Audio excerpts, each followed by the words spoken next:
Thank you. Ladies and gentlemen, it's a very pleasure for me to be here, and I would like to thank the organizers for inviting us to this beautiful place. As it was said, I'm the primary electrophysiologist, neurophysiologist, with a special interest in pharmaco-EEG changes. And in my talk now, I would like to give you some, I would like to present the results of our study with ketamine in the depressive patients. In the beginning, I would like to just briefly summarize what we know about the ketamine.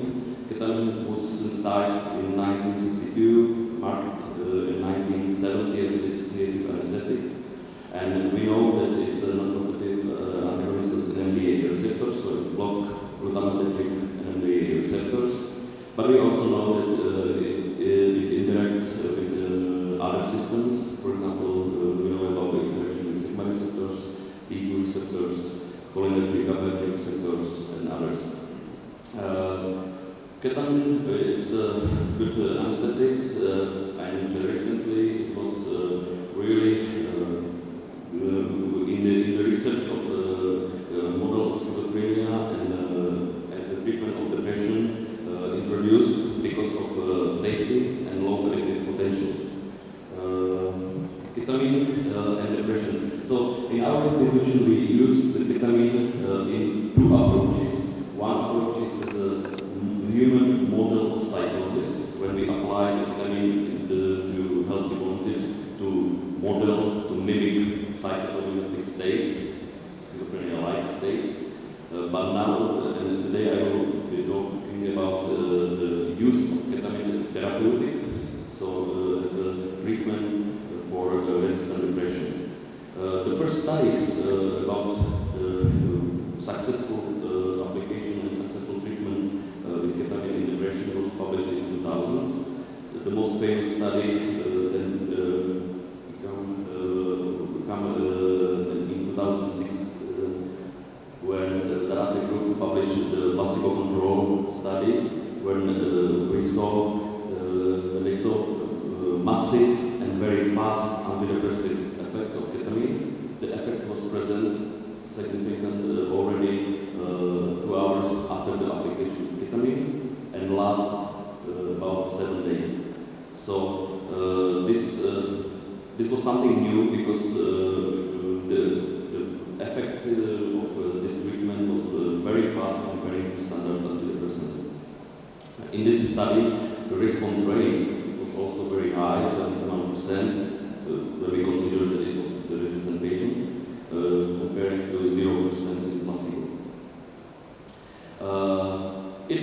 This and many other studies following leads to the intensive research of the ketamine and the mechanism of action of ketamine. So nowadays we know that ketamine has rapid antidepressant action by fast activating of mTOR signaling pathways. It leads to the increased spine density, to the change of synaptic plasticity, and subsequently to elevation of, for example, serotonin neurotransmission. We also know that the effect of ketamine, at least in antidepressants, is provided by AMPA receptor or by the activation of AMPA receptors.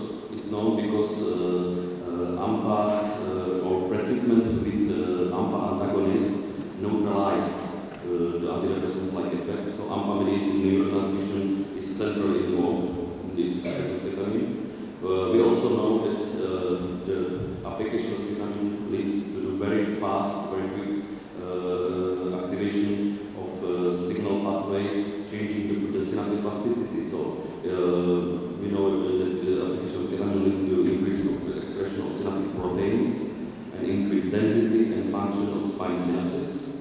And all this change, it also leads to a very fast increase of level of BDNF, brain-derived neurotrophic factor. So also it leads to very fast change of synaptic plasticity and increasing synaptic plasticity. The ketamine in resistant depression, as I show you, was introduced or first published in 2006 as a treatment in unipolar resistant depression. But after that, and recently was published many other studies, also in other group of patients. So we know about the effectivity of ketamine in bipolar depression, which was shown again by Zarate group and published in 2012. And again, the same situation as it was in unipolar depression. So it was very fast after 1 hour, 100% like effect, and it lasts around 7 days. We also know, and now many research groups and also pharmacological or pharmaceutical companies focusing on how to prolong the effects of ketamine. One approach is combine the ketamine with some alpha modulator. In this case, it is Riluzole. So we also know that Riluzole is better, or in combination with ketamine, is better and prolong the 100% effects of ketamine. Another approach is the repetitive application of ketamine infusion. So not only one, but subsequently every 3-5 days, various approaches trying to prolong the 100% effect of ketamine. Recently, last year, was also published a nice study when they compare the ketamine effectivity not to placebo, but to active placebo, which was the midazolam. So again, the study showed that MADRS score, measure of 100% response, was lower in the ketamine group by 8 points more than in midazolam average, and the response rate was also very high, around 62%, 64% after 24 hours, and the likelihood of response at 24 hours was greater in ketamine than with midazolam, 2 times more. So now I will show you our data. This is our study. After the screening of 38 patients with depression, 8 patients was excluded because of unfulfilled inclusion criteria, and so we randomized 30 patients. We randomized patients to one group when they received ketamine as the first drug, then followed by placebo. Another crossover design was that the other group received placebo, and after 1 week they received ketamine. So altogether we analyzed 27 patients from these 30 because 2 of them were excluded due to worsening of depressive symptomatology, and 1 was excluded due to placebo response. When we look at the results of this study, there were 11 responders and 16 non-responders. When we compare the baseline characteristics of responders and non-responders, there were not statistically significant any differences in terms of age, gender, duration of depressive disorders, duration of current episodes, or number of previous psychiatric hospitalizations, or baseline MADRS score. We also compared if there was some difference between the group who received placebo as the first drug, then followed by ketamine, or the group who received ketamine first, followed by placebo. So, in this regime, there was also not significant, except slightly higher score, so more severe depression in the group who received placebo first. What was the methodology? So in the patients we applied intravenous ketamine in the dosage 0.27 milligram per kilogram for 10 minutes. It was the pulse dosage, and then this dosage was followed another 20 minutes with maintenance dose 0.27 milligram per kilo. So after 5-minute baseline, there was the application of pulse in 10 minutes, and then continuous infusion with ketamine lasting 20 minutes, and after 30 minutes, the infusion was stopped, and the study was, or the experiment was finished. During this time, we measured various parameters, the vital signs, heart rate, blood pressure, and so on. But what is most important, we measured the EEG. The EEG was measured not only in the day when the ketamine was applied, but we measured the EEG also 24 hours next day, also third and seventh day after the application. So we obtained a couple of EEG and can look at the dynamics or the time curves of the changes of EEG. Methodology of EEG, we use standard EEG with 21 EEG channels, that data around 30 minutes of sample with frequency of 250 Hertz. We perform some visual and software semi-automatic detection, and the software we use was the Loretta. Loretta is the software developed by pharmaco-EEG in 1999. And it allows to analyze three-dimensional distribution of sources of electrical activity. We call it that it computes current density distribution. We compute this for 8 frequency bands: delta, theta, alpha 1, alpha 2, beta 1, beta 2, beta 3, and gamma. You see the range of hertz here. So firstly, the first result is the clinical results. You can see the mother scale score here, and we saw the same result as the previous published studies. So there were superiority of ketamine over placebo at all post-infusion visits. Means either day 1, day 3, day 4, and day 7. So in all these visits, we saw that the ketamine was significantly better than placebo. This is the results of EEG. As I already told you, we compute the current density distribution in the three-dimensional space of brain. So what can you see here is the distribution of and changes of EEG in delta, theta, alpha 1, alpha 2, beta 1, beta 2, beta 3, and gamma frequency band. And you always, or you can see the comparison. It means the changes of EEG after 10 minutes during the application of ketamine, or after 30 minutes after the application of ketamine.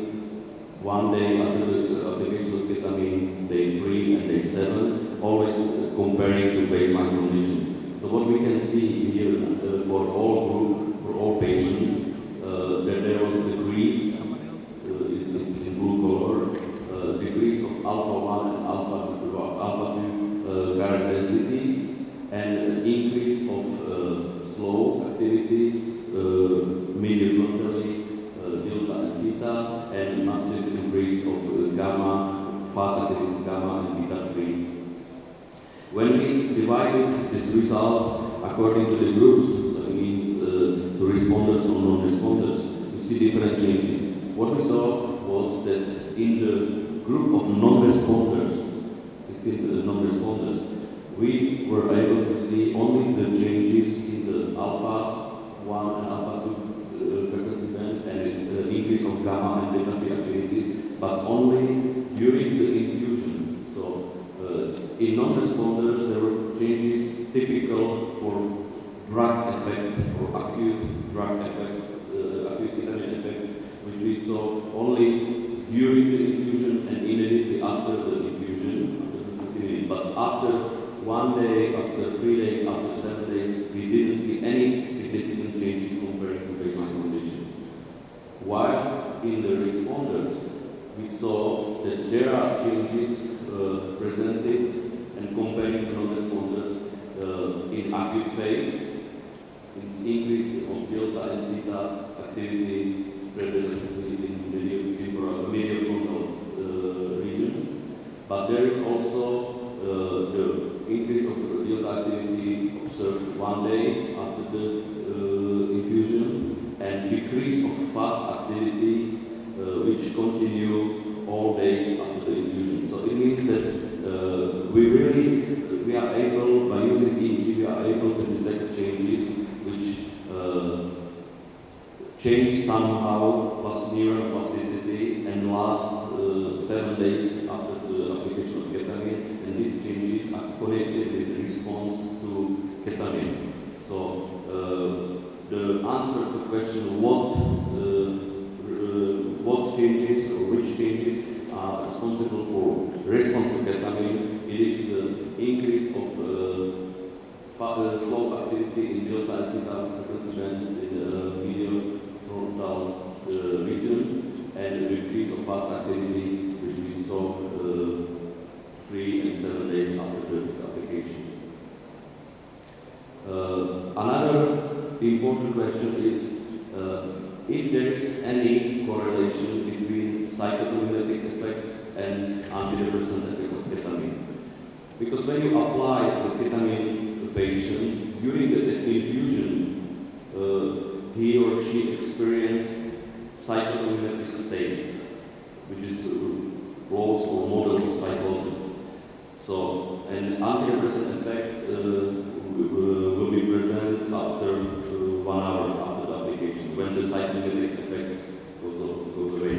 But if it's necessary to have psychotomimetic effects for further antidepressant effects, this is shown here, when we really found correlation between these two effects.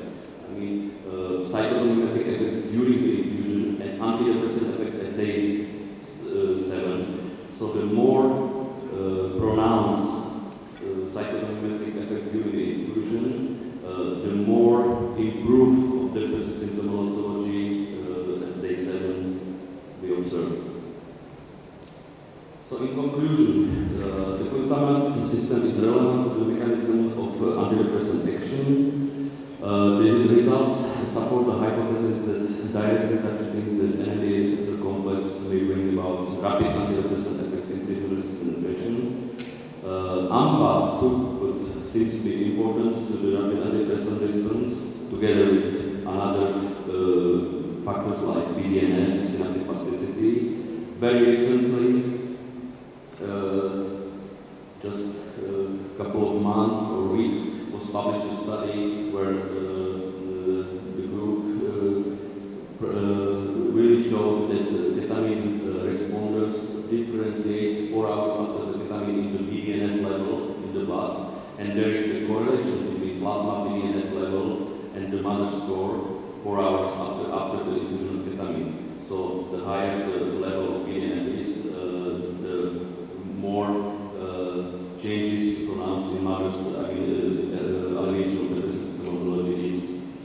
Anterior cingulate and medial frontal cortex activity modulation may be key during antidepressant response, and the results of our study show a substantial relationship between ketamine's antidepressant and psychotomimetic effects.